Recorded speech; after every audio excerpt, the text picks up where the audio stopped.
ఒంగోలు నియోజకవర్గం వడ్డీర్ల ఆత్మీయ సమ్మేళన కార్యక్రమం ఏప్రిల్ మొదటి వారంలో జరపాలని నిర్ణయించామని వడ్డీర్ల సంఘం జాతీయ అధ్యక్షుడు తన్నీరు ధర్మరాజు తెలిపారు. స్థానిక శుక్రవారం వద్ద ఏర్పాటు చేసిన కార్యక్రమంలో పాల్గొని మాట్లాడారు. ఈ కార్యక్రమంలో ప్రకాశం జిల్లా వడ్డీర్ల సంఘం జిల్లా కన్వీనర్ తన్నీరు నాగేశ్వరరావు, బెల్లంకొండ అశోక్, వల్లె మురళి, యనమల మాధవి, పల్లపు శేష్ కుమార్, బండారు మల్లికార్జున తదితరులు పాల్గొన్నారు.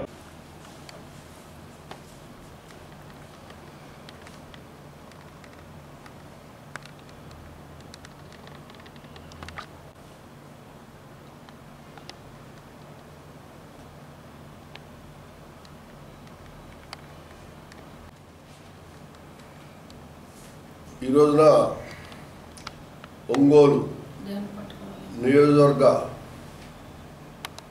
వడ్డెర సంఘం సమావేశం ఒంగోలులో సివిఎన్ క్లబ్లో సమావేశం జరుగుతుంది.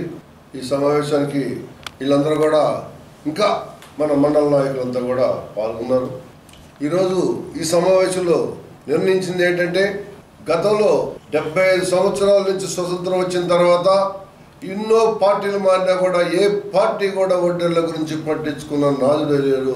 ఎక్కడేసిన గొంగడ అక్కడ అన్నట్టుగా ఉండే క్రమంలో వైఎస్ రాజశేఖర రెడ్డి గారు ముఖ్యమంత్రిగా వచ్చిన తర్వాత వడ్డీర్లకు గుర్తింపు వచ్చి వడ్డీర సంఘం మీటింగ్లకి 4 మీటింగ్లు ముఖ్యమంత్రి హోదాలో పాల్గొని అప్పుడు రాజకీయ ప్రాధాన్యత కల్పించడం జరిగింది. ఒక ఎమ్మెల్యే సీట్ ఇవ్వడం జరిగింది, 4 మున్సిపల్ చైర్మన్లు ఇచ్చాడు, ఒక హస్తకళల చైర్మన్ ఇవ్వడం జరిగింది.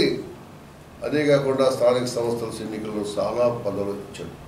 తర్వాత వచ్చిన ప్రభుత్వం అసలు ఎక్కడేసిన గొంగడ అన్నట్టుగా ఒక్క సమస్యను కూడా పట్టించుకోకుండా, ఒక్క రాజకీయ ప్రాధాన్యత ఇవ్వకుండా వడ్డీల్ని మళ్ళీ వెనక్కి నెట్టింది. తర్వాత వచ్చిన జగన్మోహన్ రెడ్డి గారు మళ్ళీ ఒక ఎమ్మెల్యే సీట్ ఇవ్వడం జరిగింది. తర్వాత ఆసియా కనుమగల పెద్దదైన మిర్చి యార్డు చైర్మన్ ఇవ్వడం జరిగింది. కార్పొరేటర్ ఇచ్చాడు. గుంటూరు జిల్లా గుంటూరు కార్పొరేషన్లో గుంటూరు జిల్లా పరిషత్ వైస్ చైర్మన్ ఇచ్చాడు. ఇక మన వడ్డెర ఫెడరేషన్కి డైరెక్టర్ని చైర్మన్ ఇవ్వడం జరిగింది. అదే కాకుండా బయట సంస్థ అయినటువంటి వడ్డీల కార్పొరేషన్కి డైరెక్టర్గా ఇచ్చాడు. ఇంకా బీసీల ఫైనాన్స్కి కూడా డైరెక్టర్గా ఇచ్చాడు, మైన్స్కి డైరెక్టర్గా ఇచ్చాడు. ఇలా చాలా కార్యక్రమాలని వడ్డీలకు చేయడం జరిగింది, రాజకీయ ప్రాధాన్యత కల్పించడం జరిగింది. కానీ తర్వాత ఇప్పుడు ప్రభుత్వాలు కొంతమంది వాళ్ళ అమ్మిడి తిరుగుతూ మాకు ఈ రోజున మళ్ళీ మాకు మంచి అవకాశాలు కల్పించి మా వడ్డీర్లకి అభివృద్ధికి ఇంకా ఎక్కువ తోడ్పడాలని చెప్పని మనం కోరుకుంటూ త్వరలోనే ఒక ఆత్మీయ సమ్మేళనం పెట్టాలని ఈ నియోజకవర్గంలో నిర్ణయించడం జరిగింది. ఆ సమ్మేళనకు అన్ని మండలాల నుంచి కూడా ముఖ్య కార్యకర్తలు, రాజకీయ ప్రతినిధులు, కుల పెద్దల్ని అందరినీ సేకరించి మనకి ఏ పార్టీ ద్వారా మనకు లబ్ధి పొందాం, ఏ పార్టీలు మనం మోసం చేసినాయి, ఏ కుటుంబం మనకు మేలు చేసింది అనే దాని మీద వివరించి ఆ రోజున అన్ని గ్రామాలకు కూడా మా వాయిస్ పంపించడానికి చేయటానికి కూడా మేము ఆ రోజు నిర్ణయం తీసుకుంటాం. ఆ క్రమంలో ఆ రోజున ఎమ్మెల్యే గారైన వాస్ గారిని కూడా ఆ రోజు మాట్లాడుకొని ఆహ్వానించడం జరుగుద్ది. ఆ రోజు నుంచి మేము రాజకీయ డిసిషన్ తీసుకొని ముందుకెళ్తామని చెప్పని చెబుతూ ఫస్ట్ వీక్లో కార్యక్రమం నిర్వహించాలని ఈరోజు ఇక్కడ నిర్ణయం తీసుకోవడం జరిగింది. ఈ రోజున ఇక్కడికి సమావేశానికి వచ్చిన ముఖ్య నేతలు అందరికీ నా ధన్యవాదాలు. మనకి రాజకీయ ప్రాధాన్యత ఇచ్చినది మన జగనన్న అని మన కులంలో వడ్డెర జాతిలోనే గర్వించదగ్గ విషయము. ఈరోజు నాకు వడ్డెర కార్పొరేషన్ డైరెక్టర్ ఇంకా ఎంతోమందికి మన కులంలో ఎన్నెన్నో పదవులు ఇచ్చారు. అందుకోసమని దేశ యావత్తు మహిళా లోకం మన వడ్డెర్లందరూ జగనన్నే మా అండ, జగనన్నే మా తోడు అనే ఒక ధైర్యంతో ఉన్నారు.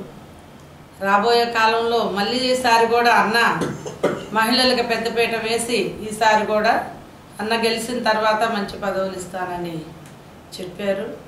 అవన్నీ మా కోరికలు కూడా తీరుస్తారని, మాకు నామినేట్ పోస్టులు అందరికీ మా వాళ్ళకి ఏదో ఒకటి గుర్తు పెట్టుకొని ఇస్తారని కోరుకుంటూ ఈ సమావేశం యొక్క ముఖ్య ఉద్దేశం ఏంటంటే రేపు జరగబోయే ఎలక్షన్స్లో మా వడ్డేర జాతి అందరం కూడా కలిసి ఇప్పుడు ఒంగోలు నియోజకవర్గం పరంగా మాకున్నటువంటి 10,000 మంది ఓట్లు ఉన్నాయి మా కులానికి సంబంధించినవి.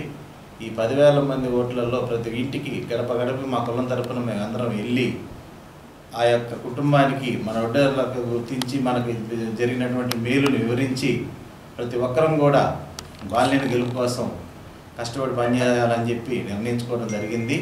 కావున ఈ యొక్క సమావేశాన్ని కూడా మీ మీడియా ద్వారా మా కులంలో ఉన్న పెద్దలందరికీ కూడా తెలియజేస్తున్నాం. మళ్ళీ మరొకసారి మా పెద్దలందరితో కమిటీలు వేసుకొని ఒక మీటింగ్ అరేంజ్ చేసి రేపు బాలినేని గెలుపుని మన కులం తరపున మెజారిటీ తీసుకొచ్చి రేపు రాబోయే ఎలక్షన్లో జగన్మోహన్ రెడ్డి గారిని ముఖ్యమంత్రిని చేసుకొని మళ్ళీ మా ఒంగోలు బాలినేని శ్రీనివాసరెడ్డి గారిని మంత్రిగా చేసుకొని రేపు మా కులానికి సంబంధించి ఈరోజు మా కుటుంబానికి ఒక కార్పొరేటర్ పదవి ఇచ్చారంటే అది మా బాలినేని శ్రీనివాసరెడ్డి గారి ఆశీస్సులతోనే. ఈరోజు మేము 31వ డివిజన్ తరపున గెలిచామంటే మా కులంలో ఉన్నటువంటి పెద్దలు అట్లనే స్థానిక నాయకులు అందరూ కూడా కష్టపడి పనిచేశారు కాబట్టి ఈరోజు నేను ఈ స్థాయిలో ఉన్నానని చెప్పి కూడా మరొకసారి మీ అందరికీ తెలియజేస్తున్నా. ముఖ్యంగా ఈ అవకాశాన్ని దృష్టిలో ఉంచుకొని నేనే కాదు నాతో పాటు రేపు రాబోయే ఎలక్షన్స్లో మళ్ళీ కార్పొరేటర్లుగా ఇంకొక 2-3 కూడా నాతో పాటు ఉన్నటువంటి అందరూ కూడా కార్పొరేటర్ కావాలని చెప్పి కూడా ఈ సభాముఖంగా తెలియజేస్తూ ఈ అవకాశం ఇచ్చినట్టు పెద్దలందరికీ కూడా నా ధన్యవాదాలు. ఈరోజు ఒంగోలు నియోజకవర్గంలో 2024 ఎన్నికలకు సంబంధించి బాలినేని శ్రీనివాసరెడ్డి గారి గెలుపు కోసం వడ్డేర ఆత్మీయ సమ్మేళనం పెట్టాలని మేము నిర్ణయించుకోవటం జరిగింది. ఎందుకంటే ఈరోజు వాసన్న గెలిచిన తర్వాత బీసీసీఎల్ కమిటీలో కానీ ప్రతి దాంట్లో కూడా దరిదాపు ఒక 10-15 పదవులు మాకు ప్రత్యేకంగా వడ్డేర కమ్యూనిటీకి ఇవ్వటం జరిగింది, మహిళలకి ఇవ్వటం జరిగింది, అలాగే పురుషులకు కానీ ప్రతి ఒక్కరికి కూడా మంచి ప్రాధాన్యత ఇవ్వటం జరిగింది. గతంలో ఒక కార్పొరేషన్ మాత్రమే మాకు ఒక కార్పొరేటర్గానే ఇచ్చారు. ఈసారి 2-3 కార్పొరేటర్ పదవులు అడగడానికి కూడా మేమంతా నిర్ణయించుకున్నాము. కాబట్టి 2024లో బాలినేని శ్రీనివాసరెడ్డి గారి గెలుపుకి మేమంతా కృషి చేసి ఏదైనా ఒక డిమాండ్ని అన్న ముందు నుంచి ఆయనకి మేమంతా కూడా ఆయనకు అత్యధిక మెజార్టీతో గెలిపించడానికి కృషి చేస్తామని తెలియజేసుకుంటాం.